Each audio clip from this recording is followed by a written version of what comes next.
नमस्कार। अंततः अंतर्राष्ट्रीय दबाव तथा उससे भी कहीं अधिक अपने पक्ष में जनमत का अनुमान लगाकर इंदिरा जी ने अप्रैल 1977 में आम चुनाव करवाने की घोषणा कर दी। उनके इस निर्णय के पीछे CID रिपोर्ट भी एक कारण बताई जाती है, जिसमें उनके पक्ष में जनमत की बात कही गई थी। इस घोषणा से मीसाबंदी भी अत्यंत प्रसन्न हुए। आखिर उनके छूटने की संभावना जो बन रही थी। शिवपुरी के हम लोगों को इस समाचार से मायूसी हुई कि माधवराव सिंधिया कांग्रेस समर्थित निर्दलीय उम्मीदवार के रूप में चुनाव लड़ने वाले हैं। यह निर्णय उन्होंने क्यों लिया, यह वे ही जाने। आखिर जिस कांग्रेस ने राजमाता साहब को तिहाड़ जेल में सुअरों के बाड़े में कैद करके रखा, उनके सुपुत्र द्वारा उसी कांग्रेस का समर्थन, यह कायरता अखरने वाली थी। शिवपुरी के मित्रों ने जेल से ही नवगठित जनता पार्टी के नेतृत्व को प्रस्ताव भेजा कि समाजवादी नेता राजेंद्र मजेजी को माधवराव जी के खिलाफ चुनाव मैदान में उतारा जाए। हमारी यह कारगुजारी उस समय हास्यास्पद हो गई जब यह समाचार आया कि राजेंद्र मजेजी साहब ने स्वयं कांग्रेस की सदस्यता ग्रहण कर ली है। उसके दूसरे ही दिन वरिष्ठ कांग्रेसी नेता बाबू जगजीवन राम ने जनता पार्टी की सदस्यता ली और उसके बाद तो यह स्पष्ट हो गया कि इंदिरा जी की तानाशाही पूर्ण सत्ता के दिन अब पूरे हो चुके हैं। बाद में राजेंद्र मजेजी ने भी स्वीकारा कि अगर जगजीवन राम जी ने 2 दिन पूर्व जनता पार्टी ज्वाइन कर ली होती तो वे भी कांग्रेस में नहीं गए होते। शायद मजेजी साहब की किस्मत में राजयोग नहीं था, अन्यथा समाजवादी खेमे में आज वे शरद यादव से कहीं आगे होते। वैसे भी जबलपुर इंजीनियरिंग कॉलेज में वे शरद यादव के सीनियर भी थे और खांटी समाजवादी के रूप में उनकी पहचान भी थी। उसी दौरान ग्वालियर के छतरी बाजार में अटल जी की ऐतिहासिक विशाल आम सभा हुई। उस सभा में उन्होंने कुछ लोगों के नाम लेकर कहा कि इन लोगों के जेल में रहते होने वाले चुनाव मजाक हैं। दूसरे ही दिन वे सब लोग जेल से रिहा कर दिए गए। उनमें से एक मैं भी था। जनता पार्टी ने माधवराव जी के विरुद्ध स्वतंत्रता संग्राम सेनानी आज़ाद हिंद फौज के कर्नल गुरुबख्श सिंह ढिल्लन को चुनाव मैदान में उतारा। कर्नल ढिल्लन अकेले किला लड़ाते रहे। रावण रथी बिरथ रघुबीरा जैसी स्थिति थी।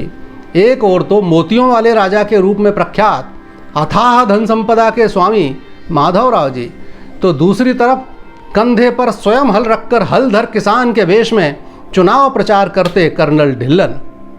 जनसंघ के जो दिग्गज माफ़ी मांगकर छूटे थे, वे खुलकर सामने आने को तैयार ही नहीं थे और अधिकांश जुझारू कार्यकर्ता जेल में ही थे। ऐसे में बल्लभ दास जी मंगल ने अथक परिश्रम कर नवगठित जनता पार्टी की कार्यकारिणी गठित करवाने में महत्वपूर्ण भूमिका अदा की।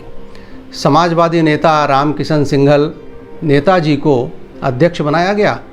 अन्य पदाधिकारियों में राजकुमार जी गोयल बंगले वाले, डॉक्टर प्रभाकर लवंगीकर, भगवत राय सूद आदि थे।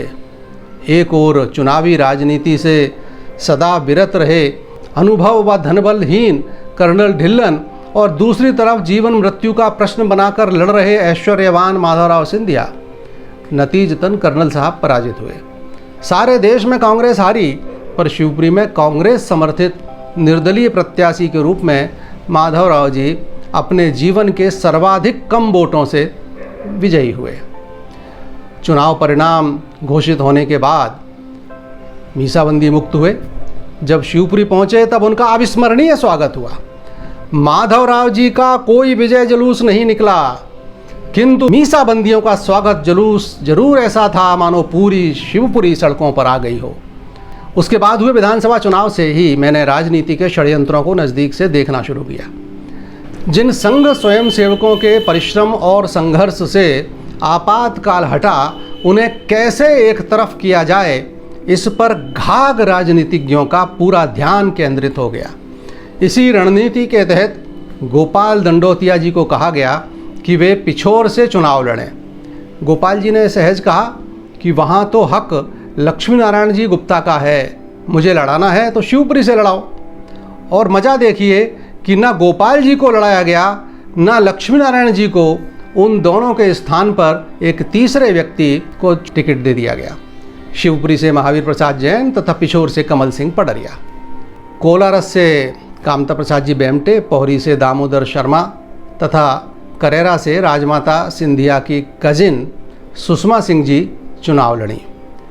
मुझे इतनी ही तसल्ली थी कि कम से कम 5 में से 3 सीटों पर वे प्रत्याशी चुनाव लड़े जो मीसाबंदी रहे थे।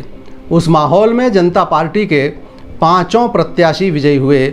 जहां तक मेरा सवाल है, 1975 में गिरफ्तार होते समय विद्यार्थी परिषद का संगठन मंत्री था, जेल से छूटा तब भी वही रहा और आज 45 वर्ष बाद भी प्रत्यक्ष राजनीति से दूर दूर की ही राम राम है। देश प्रदेश का कोई बड़ा नेता मुझे ना तो जानता है ना पहचानता।